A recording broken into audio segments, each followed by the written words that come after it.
Tabaraka wa taala anasema katika aya inayofuata, bal mata'ana haulai, kinachowapa jeuri na kibri hawa watu wakashindwa kutekeleza na kutii amri za Allah.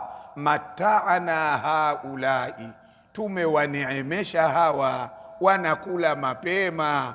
Mtu anayekula mapema, jamani, kumkumbuka Allah, huyo ni yule ambaye Allah subhanahu wa ta'ala kamtakia kheri. Lakini mtu anayekula mapema mara nyingi huwa na kibri, huwa na jeuri, huwa hana hofu. Ndiyo Mwenyezi Mungu anasema jeuri yote hii, kibri chote hichi, bal mata'ana haulai, bali hawa tumewapa neema, tumewapa neema hawa wa abaahum, tukawapa neema na baba zao, wa abaahum hatta tala alaihimul umru, mpaka kwao wao umri ukarefuka, siku zikapita nyingi, wakaona kumbe hata ukimwasi Mungu hakuna chochote, kwa sababu wameshamwasi sana, lakini hakuna hatua zilizochukuliwa.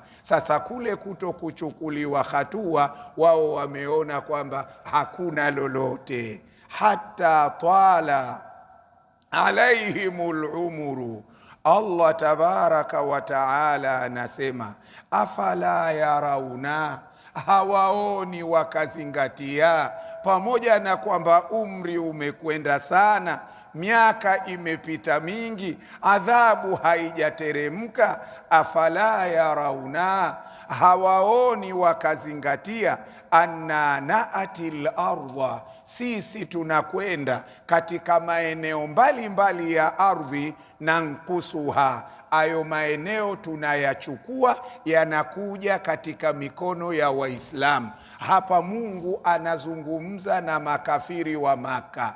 Hawashtuki, hawazingatii kwamba kulikuwa na nchi fulani imeshatekwa, iko kwa Waislamu. Kulikuwa na mji fulani sasa uko katika mamlaka ya Waislamu. Ndiyo anasema Mwenyezi Mungu, kwa nini hawazingatii hawa?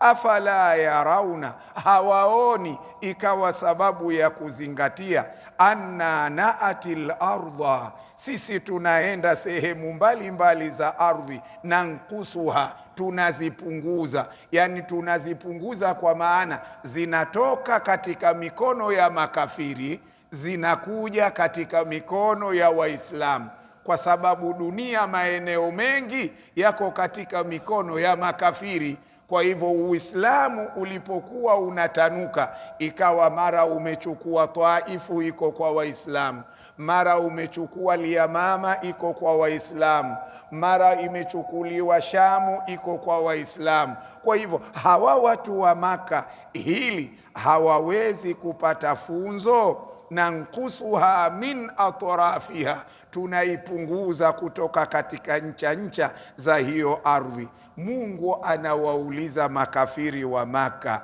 afahumul ghalibun, wao ndio watashinda ikiwa nchi nyingine zishakuwa chini ya la ilaha illa Allah? Wao ndio watashinda? Suala hili anawauliza Mwenyezi Mungu subhanahu wa ta'ala. Tunakwenda pamoja